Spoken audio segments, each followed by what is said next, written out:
toutes les maladies sont guérissables.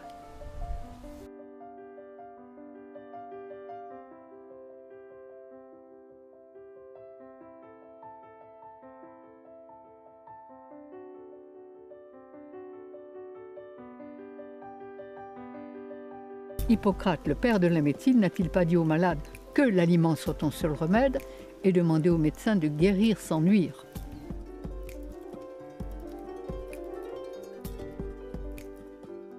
Il faut refaire une véritable philosophie de santé, de bien-être. On ne combat pas la maladie, on refait la santé et les maladies disparaissent. Le mal est l'absence du bien. Le froid est l'absence de chaleur. On ne combat pas le froid, on met de la chaleur. L'obscurité est l'absence de lumière. On ne combat pas l'obscurité, on met de la lumière. Au-dessus des nuages, il y a toujours le soleil et la solution à tous les problèmes.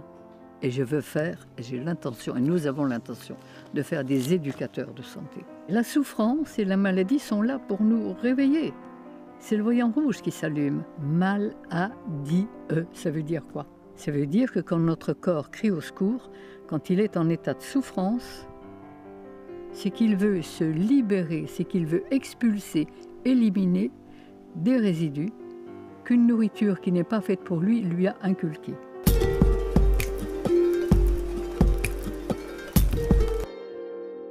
Commencer par donner à notre corps le carburant que son constructeur avait prévu pour son système digestif.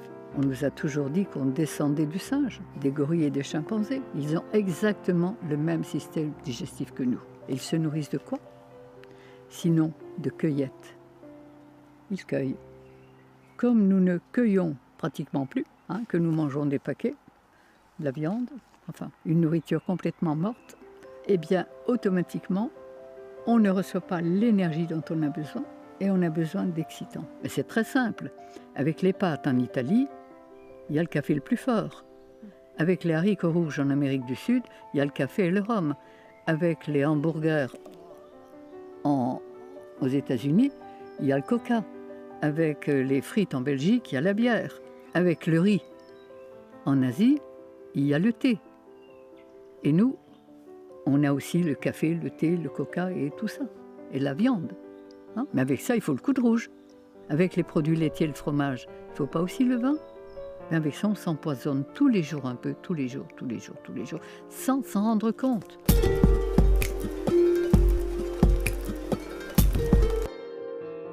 Il faut non pas seulement donner à notre corps les aliments qui sont faits pour lui, mais nettoyer les humeurs dans lesquelles les cellules baignent, c'est-à-dire les liquides interstitiels dont la science et la médecine ne tiennent aucun compte. Sur un corps de 60 kg, il y a 40 litres de liquide. Sur ces 40 litres de liquide, on analyse 5 litres de sang, les urines, mais les 35 autres litres dans lesquels baignent les cellules, que les anciens appelaient les humeurs, pourtant ils n'étaient pas savants, mais ils savaient. Pas plus qu'il ne suffit de mettre des meubles propres dans une maison sale pour qu'elle soit habitable, mais qu'il faut aussi la nettoyer. Il ne suffit pas de donner à notre corps les aliments qui sont faits pour son système digestif, il faut aussi nettoyer les liquides dans lesquels ces cellules baignent. Pourquoi les hommes ont changé leur alimentation? Pourquoi ils ne sont pas restés cueilleurs et qu'ils sont devenus cueilleurs-chasseurs? Les fruits, c'est le sucre. C'est le carburant de notre système humain. Mais comme on n'avait plus suffisamment de fruits, on a cuit des céréales et des féculents, les fameux sucres lents. Seulement voilà, c'est que le foie humain n'est pas équipé pour transformer les sucres lents. Et que chaque digestion, je devrais dire chaque indigestion de sucre lent, va laisser des mucosités, des viscosités. Ce qu'on mouche, ce qu'on crache, ce sont des résidus de sucre lent. Et ces sucres lents, ces résidus vont passer dans la lymphe. J'appelle ça de la colle en termes de métier. Et il est certain que quand nos cellules bêtes dans la colle, elles ne peuvent pas fonctionner rapidement. En plus, ces viscosités vont calaminer tous les filtres, les reins, par exemple, et l'acide urique ne pourra plus être filtré à travers les reins dans l'urine, elle va repasser dans le système artériel. Et quand les urines d'un individu sont pâles comme de l'eau, c'est que ses reins sont bien calaminés. Mais il va faire un accident circulatoire, vraisemblablement dans peu de temps. Hémogliase et infarctus et autre chose. Plus les cellules vont baigner dans un milieu empoisonné, plus elles vont demander, aimer, exiger le produit qui fabrique le poison dans lequel elles baignent. Et là, eh bien, on va aimer ou le fromage, ou la charcuterie, ou le jambon, ou la viande. On va en demander et on va être accro. Et on va fonctionner exactement comme un drogué alimentaire que nous sommes tous devenus, plus ou moins. Et quand je demande à quelqu'un de quoi vous n'avez pas envie de vous passer, je sais exactement le point de départ de tous ces problèmes. J'ai l'habitude de dire à tous mes consultants que je risque de les rendre malades pour les guérir. Parce que chaque fois que le corps veut expulser ses résidus, il faut l'aider à le faire. Alors que médicalement, scientifiquement, on empêche le corps d'éliminer. Donc, il n'y a plus de douleur, il n'y a plus de souffrance. Mais au lieu d'éliminer les toxines qu'il voulait éliminer, il les refoule dans ces nappes souterraines et ils ne vont pas rester sans rien faire.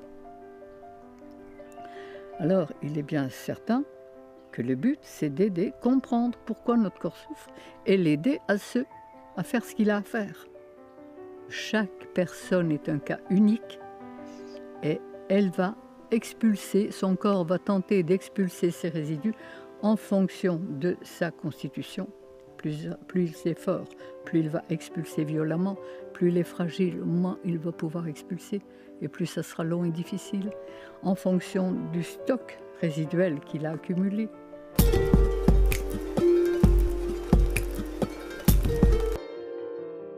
Des stages pratiques de santé. C'est-à-dire que le matin, je montre comment on peut se régaler avec une nourriture vivante. On goûte, on déguste, et l'après-midi, cours théorique sur comment entretenir, comment nettoyer les humeurs, comment les vitaliser, et il y a des tas de techniques, mais il y a des techniques de base. J'ai écrit un livre qui va sortir. Jusqu'à présent, personne n'en a voulu. Les éditeurs m'ont dit « Votre livre a l'étoffe d'un best-seller, Madame Grosjean, mais je ne peux pas le prendre. » Je suis consciente que je démonte tout le système.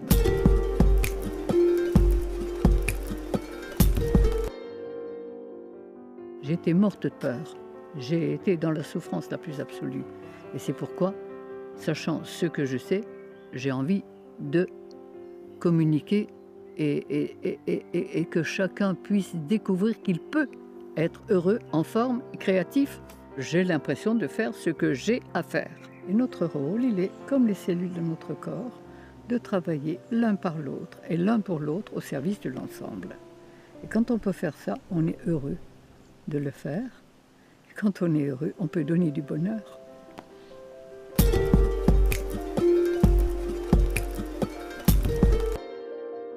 Je me suis rendu compte que toutes les maladies sont guérissables. Et quand je vois la transformation psychologique et émotionnelle de tous les gens qui ont changé d'alimentation, qui ont nettoyé leurs humeurs, c'est plus les mêmes. Ils changent de vie et en fonction de ça, les maladies disparaissent. Et qu'elles soient psychologiques, qu'elles soient émotionnelles, qu'elles soient physiques.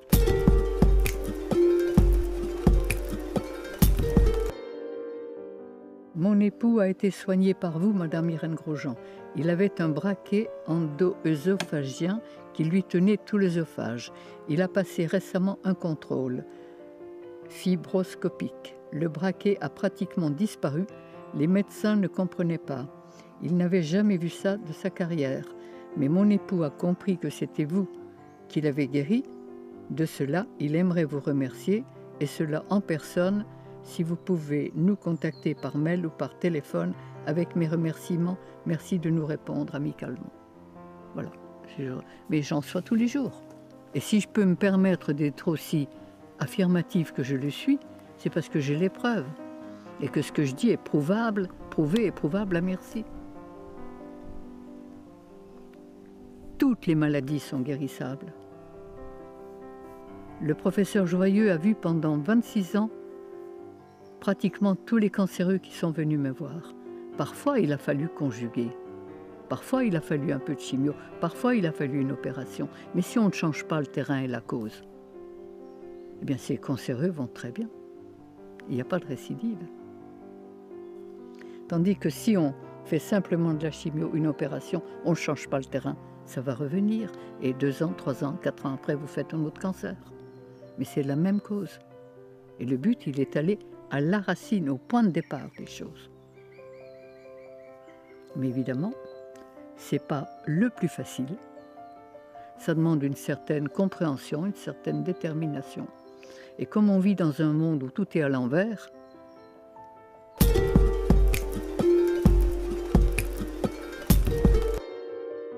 et la souffrance humaine, quand je vois toute la souffrance, quand je vois les maladies qu'on fabrique, quand j'entends et que je vois les noms de maladies, je respire abondamment. Et ce n'est pas les maladies qu'il faut guérir. Vous soignez une maladie, médicalement, comme les médecins l'ont appris. On empêche le système d'élimination de fonctionner, il ne fonctionne plus, mais au lieu d'éliminer les résidus, il les enferme. Et quand il y a trop de résidus dans les liquides interstitiels, dans les liquides dans lesquels baignent les cellules, ils pénètrent dans la cellule. Comment voulez-vous qu'ils fassent autrement? Et quand les résidus pénètrent dans la cellule, soit ils déprogramment le cerveau et on fait quoi? Un cancer. Soit ils le sclérosent, on fait un diabète ou une sclérose en plaques. Soit il le paralyse, on fait un Parkinson. Soit il le déconnecte, on fait une folie meurtrière ou suicidaire ou un Alzheimer. Et on fait toutes les maladies du monde en étant soigné comme on l'est. Lorsque j'étais enfant, il y a 80 ans, eh bien, un cancer, on n'en entendait pas parler. Il n'y en avait pratiquement pas. Des obèses, je me souviens, dans une ville comme Épinal, puisque je suis vosgienne, il y en avait une. Elle était le côté curieux de toute la ville. À l'heure actuelle, il y a 400 personnes par jour en France qui meurent de maladies cardiovasculaires. Bien soignées, d'accord, mais ils meurent quand même. Il y a un cancer sur 2 personnes et demie, m'a dit un professeur de cancérologie très connu. Il y a des diabètes en pagaille. Enfin, des maladies, il y en a de tous les côtés. Maladie de Lyme, on en invente toujours de nouvelles. Et il y a de plus, et on est malade de plus en plus jeune. Des dépressifs, des suicidaires. Quand j'étais enfant, il y a eu un suicide dans un village de 1000 habitants en 20 ans d'existence. J'y suis allée il y a quelques années. Il y avait eu 4 suicides dans l'année. Et c'est là où, évidemment, on se rend compte qu'on marche totalement à l'envers. Mais cela a des raisons précises.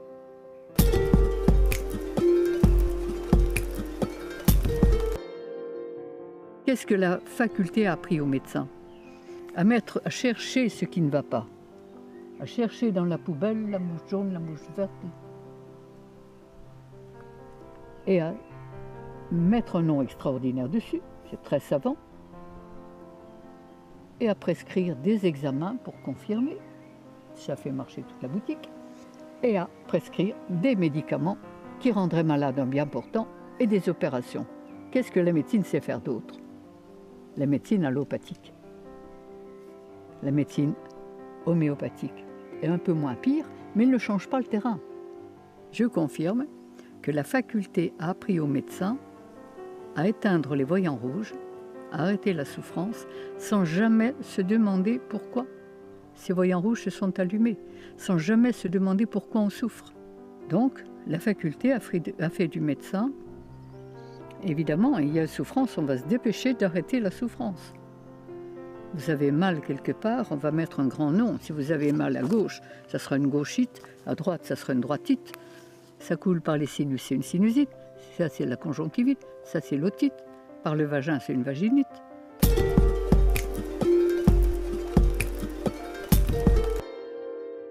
Je suis passée en correctionnel, j'ai été appelée par l'ordre des médecins. Et quand l'ordre des médecins m'a appelée, c'était un bon vieux médecin d'Avignon et qui m'a dit « Madame Grosjean, si vous n'aviez pas la popularité que vous avez, il y a longtemps qu'on vous aurait fait un procès.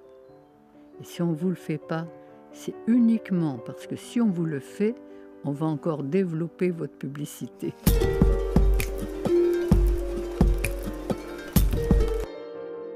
Eh bien, donner à notre corps les aliments que la nature a prévus pour son système digestif. Ensuite, chaque fois qu'il crie au secours, qu'il veut se nettoyer, l'aider à le faire. Et ça, la véritable médecine, elle est là. Aider notre corps à se nettoyer, pas l'empêcher de le faire. Manger des fruits, manger des légumes. Les jus de légumes que Thierry Casasnova préconise énormément parce qu'ils l'ont sauvé de la drogue et d'une vie complètement démentielle. Mais étant donné qu'on est très acidifié, brûlé par l'acide, qui ont brûlé et détérioré nos minéraux, les jus de légumes vont apporter de quoi reminéraliser. Et comme on ne mangerait pas assez de crudités, si on a un grand verre, 2 grands verres, 3 de jus de légumes en plus, on va reminéraliser. Mais les légumes n'apporteront pas ce que les fruits apportent. Les fruits, c'est l'énergie. Si vous voulez, on pourrait dire les fruits, c'est l'essence du moteur. Les légumes, les sels minéraux, c'est l'entretien de la carrosserie.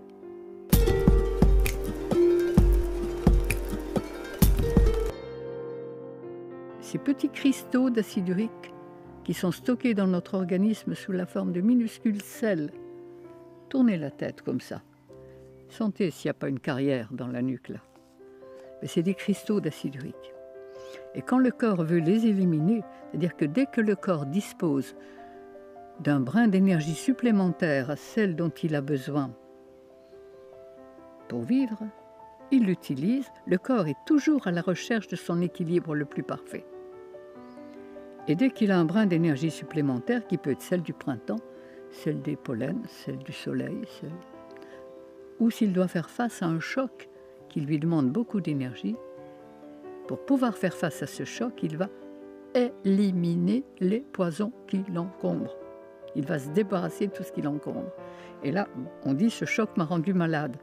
Non, il a révélé l'état dans lequel on est et il en a profité pour expulser. Donc pour expulser ces résidus acides, il doit les faire fondre, comme des flocons de neige doivent fondre pour couler et disparaître. Mais à ce moment-là, l'acide qui compose ces petits sels, ces petits cristaux, qui rongeaient, qui usaient, cet acide va brûler les émergences nerveuses et c'est cette brûlure qui crée la douleur. Donc chaque fois qu'on souffre quelque part, si on n'a pas reçu un coup, évidemment, chaque fois qu'on souffre, c'est que notre corps essaye d'expulser le petit dépotoir stocké à cet endroit. Tous les gens qui ont eu des blessures, des accidents, des opérations, au changement de temps, vont avoir mal. On a des douleurs. C'est le signal au changement de lune. Chaque fois qu'il se passe quelque chose, eh bien, où on aide le corps à éliminer cet acide urique en faisant travailler au maximum les reins, la transpiration, qui est une forme, ou comme on pourrait le faire en coupant le fil du téléphone des pompiers quand la maison brûle, on coupe notre système sensitif, il ne va plus. Le corps ne va plus évacuer ses résidus, on n'a plus mal, le cerveau ne sent pas la douleur, mais au lieu d'évacuer les résidus, on va les enfermer, les garder dans nos nappes souterraines. Et dans le mot enfermer, il y a un autre mot, enfer. Et là, on va aggraver notre état de souffrance.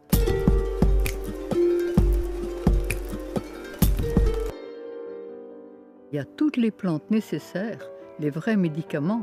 La pharmacie du bon Dieu, c'est les plantes. Quand vous pensez que l'ortie verte qui pique, cette horrible plante, c'est la plante la plus antidépressive que je connaisse. Faites une cure de jus d'ortie et vous verrez. Le chardon-marie qui pique là, ça va décoller les viscosités. Les feuilles de ronce, ça va décoller les viscosités. Mais toutes les plantes sont là à portée de la main.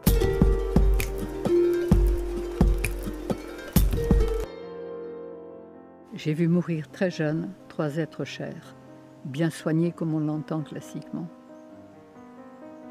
Et là, perdre sa maman quand on a 4 petits frères et sœurs et qu'on a 15 ans, c'est pas très drôle. Et j'ai rencontré quelqu'un qui m'a dit, mais il y a 2 médecines, une médecine de santé, une médecine de maladie. On a découvert, on a pratiqué, mon mari et moi, on était mariés à l'époque, et on s'est rendu compte qu'il y avait un autre chemin de vie. J'ai fait un doctorat en naturopathie il y a 60 ans. Quand j'ai découvert ces choses, j'avais une boutique de prêt-à-porter, j'avais un atelier de couture et j'adorais ça. Et 15 jours après, mon mari m'a dit « Dépêche-toi de vendre ta boutique, tu n'en feras plus rien ». C'était vrai, j'avais découvert ce que je cherchais depuis toujours. Le moyen d'être heureux et en bonne santé. Et là, j'ai commencé à travailler, comme tous les naturopathes, avec une alimentation végétale, mais cuite. On n'avait pas encore compris l'essentiel. Puis, au bout de 15 ans de naturopathie, que l'on croyait évidemment qui nous avait déjà apporté beaucoup, eh bien, mon mari, qui avait de l'asthme depuis qu'il était enfant, et qui avait été beaucoup ventoliné et théophiliné, est mort d'une insuffisance cardiaque à 44 ans. Et ça a été l'élément qui m'a permis d'aller plus loin et de me dire que l'alimentation, c'était une chose, mais que ce n'était pas suffisant. Il y avait quelque chose qui nous avait échappé. C'est la mort de mon mari à 44 ans qui m'a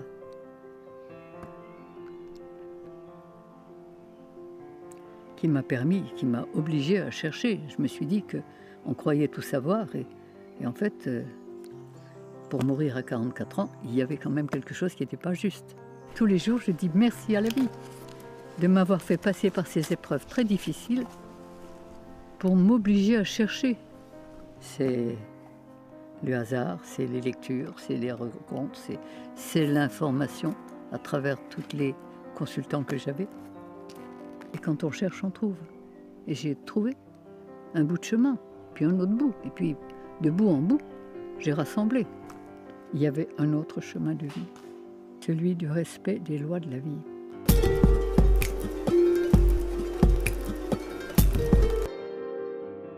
Avec un certain médecin suisse qui me connaît depuis plus de 20 ans, et qui, quand il m'a découvert, il m'a dit « Je veux travailler avec vous ». Il a acheté 23 hectares de désert au Maroc.